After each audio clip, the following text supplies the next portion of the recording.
Israel Iran जंग से जुड़ी ये बड़ी खबर, जहां ईरान के supreme leader Ayatollah Ali Khamenei का बयान सामने आया है। उन्होंने कहा कि इजराइल के हमले को ना तो बढ़ा चढ़ाकर पेश किया जाए, ना ही कम करके पेश करने की जरूरत है।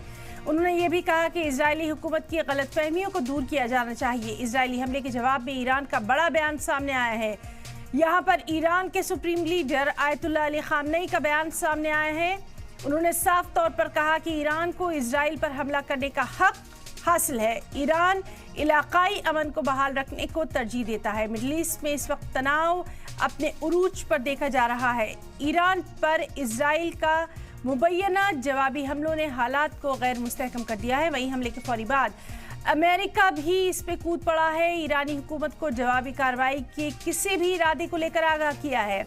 पेंटागन ने कहा है कि सनीचर के इजरायली हमलों का मकसद दोनों ममालिक के बीच दुश्मनी को खत्म करना था। वहीं ईरान इस हमले को अहमियत न देते हुए कह रहा है कि इलाकाई अमन सलामती के लिए उसकी जिम्मेदारियां हैं। इस बीच ये भी खबर आ रही है कि ईरान की तरफ से अमन का पैगाम भी दिया गया है। ईरान ने कहा कि उसके पास इजराइल पर जवाबी हमला करने का पूरा हक है, लेकिन वो इजराइल के साथ जंग बंदी पर भी बात कर सकता है। ईरान ने कहा कि इजराइल पर जवाबी हमले से ज़्यादा अहम इस वक्त गाज़ा और लेबनान में अमन कायम करवाना है। वाज़ेह है कि इजराइल ने 100 से ज़्यादा लड़ाकू तैयारों से ईरान के तेहरान और उसके आसपास के कई मुकामात को निशाना बनाया। इसके बाद ईरान हामी ममालिक पाकिस्तान से लेकर ओमान, मलेशिया, सऊदी अरब सभी इजरायली हमले की सख्त मजम्मत करते नजर आ रहे हैं। इस हमले को इंटरनेशनल लॉ की खिलाफ वर्जी बताया गया। दूसरी जानिब अमेरिका और इजरायली खेमे के ममालिक ने इसे इजरायली सेल्फ डिफेंस का हक बताया।